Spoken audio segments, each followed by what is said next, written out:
भटनागर और आप देख रहे हैं राजस्थान मोर्चा न्यूज चैनल। देश विदेश की ताजा खबरें देखने के लिए हमारे यूट्यूब चैनल को अभी सब्सक्राइब कीजिए।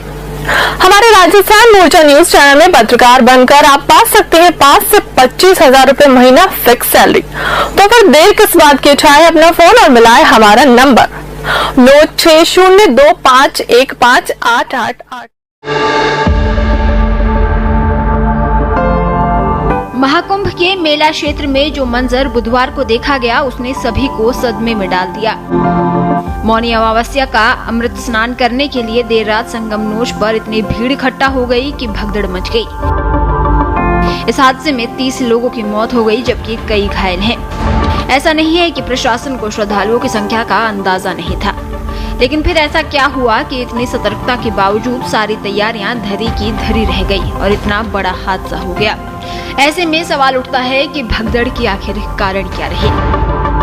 इस भगदड़ के कई कारण थे। पहला कारण था संगमनोज की ओर श्रद्धालुओं को भेजना। महाकुंभ मेला में भीड़ को नियंत्रित करने के लिए प्रशासन की ओर से होल्डिंग एरिया बनाए गए थे।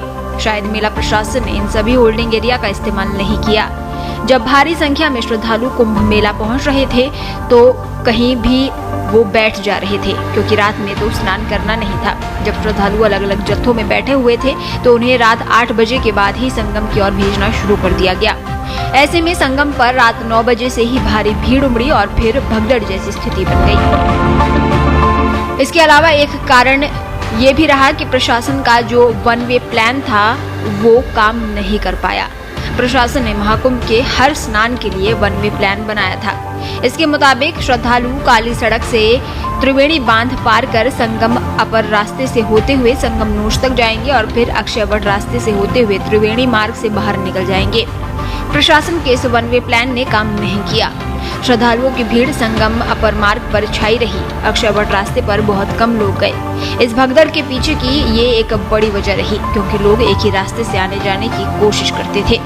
इसके अलावा पांटून पुलों का बंद रखना भी एक बड़ी गलती रही। महाकुंभ नगर मेला क्षेत्र में प्रशासन ने श्रद्धालुओं के लिए 30 पांटून पुलों को तैयार किया था, लेकिन 10 से ज्यादा पुलों को हमेशा बंद रखा गया। इसकी वजह से झूसी की ओर से आने वाले श्रद्धालुओं को कई किलोमीटर तक पैदल चलना पड़ता है। इनमें बुजुर्ग और महिला तीर्थयात्री थककर संगमनोज पर काफी देर बैठ जाते हैं, जिसकी वजह से संगम पर भीड़ जमा होती रही और जिसकी वजह से ये हादसा हो गया। इसके अलावा प्रमुख रास्तों पर बैरिकेडिंग से भी हालात बिगड़ गए। प्रशासन ने कुंभ मेला में सड़कों को खूब चौड़ा किया, लेकिन उनमें से कई सड़कों को बंद रखा। इसके अलावा कई प्रमुख रास्तों पर बैरिकेडिंग भी की गई थी, जिसकी वजह से श्रद्धालुओं को लगातार चलना पड़ा और पैदल चलकर जाने में श्रद्धालु थक जाते हैं। वो फिर संगम के किनारे जाकर बैठ जाते हैं और जल्दी नहीं निकलना चाहते। संगम पर भीड़ रहना भी हादसे की वजह बना। इसके अलावा एक और कारण जो था वो था सुरक्षा बलों का कैंप बहुत दूर होना।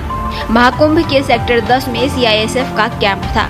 प्रशासन ने अलग अलग सेक्टरों में CISF का कैंप नहीं लगाया था, इसीलिए जब देर रात भगदड़ मची तो कंपनी को बुलाया गया, लेकिन भीड़ इतनी ज्यादा थी कि उन्हें सेक्टर 3 के इलाके तक आने में बहुत समय लग गया, जिसकी वजह से हालात बिगड़ गए। अगर हर सेक्टर में CISF का कैंप लगा होता तो शायद ऐसी स्थिति से आसानी से निपटा जा सकता था। इसके अलावा एक और कारण जो हो सकता है वो है श्रद्धालुओं को रात 8 बजे से भेजना।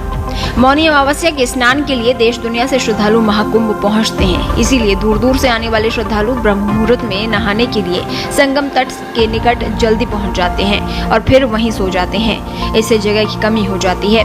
प्रशासन को उनके लिए संगम से पहले ही व्यवस्था करनी थी, ताकि श्रद्धालुओं को रात 8 बजे से नहीं बल्कि 2 बजे के बाद वहां से संगमनोज के लिए व्यवस्थित तरीके से रवाना किया जाए।